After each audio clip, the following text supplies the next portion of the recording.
Olá! Hoje, o nosso objetivo aqui é ir além do senso comum sobre reabilitação oral total.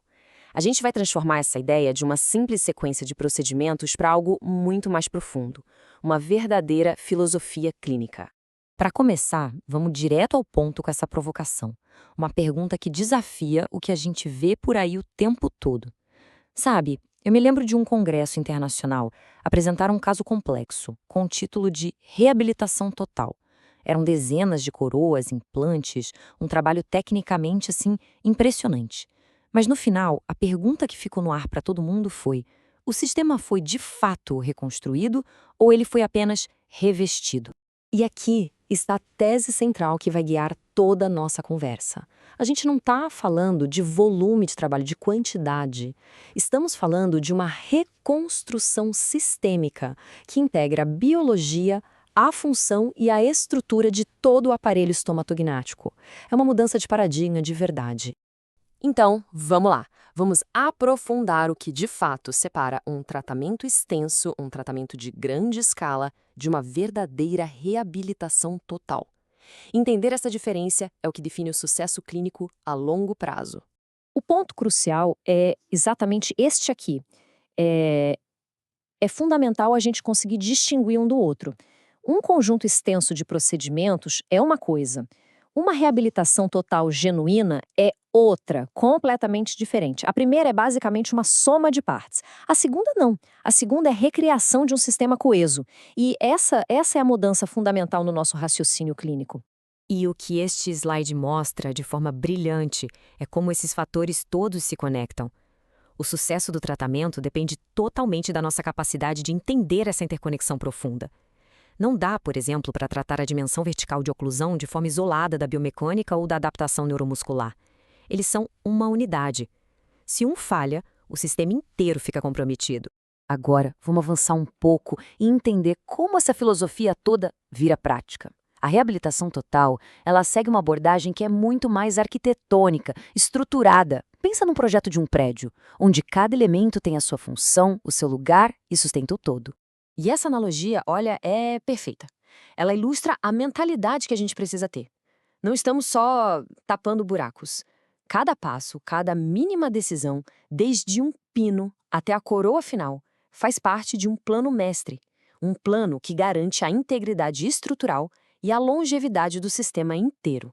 O processo inteiro é construído sobre esses 5 pilares, e eles são essenciais, não são opcionais, não é uma mera lista de tarefas.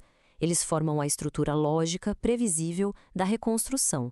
Cada pilar suporta o pilar seguinte. Se a gente ignora um deles, toda a estrutura fica comprometida. Simples assim.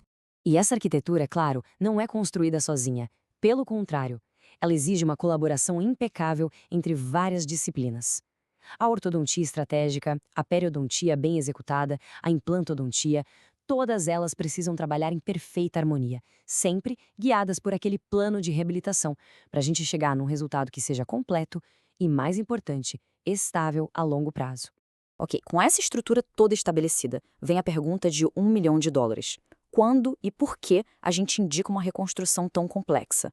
A decisão precisa ser baseada num diagnóstico preciso e não numa escolha arbitrária.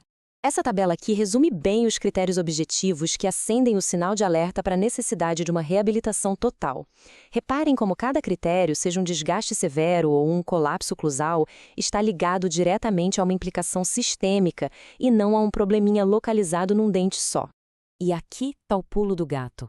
A reabilitação total não é a primeira opção. Nunca é. Ela é indicada quando o sistema inteiro está em um processo de falência progressiva e precisa de um reset completo. Tentar fazer remendos, soluções parciais num sistema em colapso é pedir para falhar. Mas e quando essa abordagem sistêmica é ignorada? Bom, aí a gente inevitavelmente cai em armadilhas, e armadilhas bem perigosas. E isso nos leva a um tópico fundamental: a nossa responsabilidade, tanto clínica quanto biomecânica.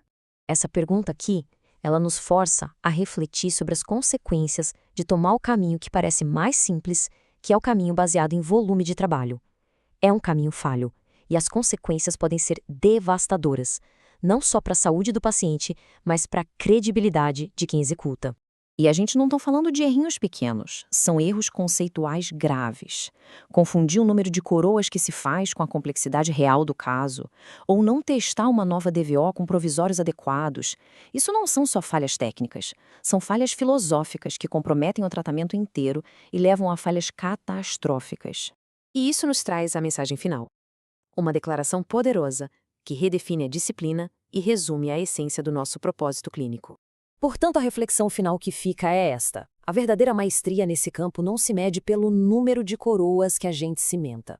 Ela é definida pela autoridade clínica que vem de um diagnóstico profundo, pela responsabilidade biomecânica que garante a longevidade e, claro, por um compromisso inabalável com a saúde do sistema. Porque o objetivo final é sempre e tem que ser sempre restaurar a saúde e a qualidade de vida.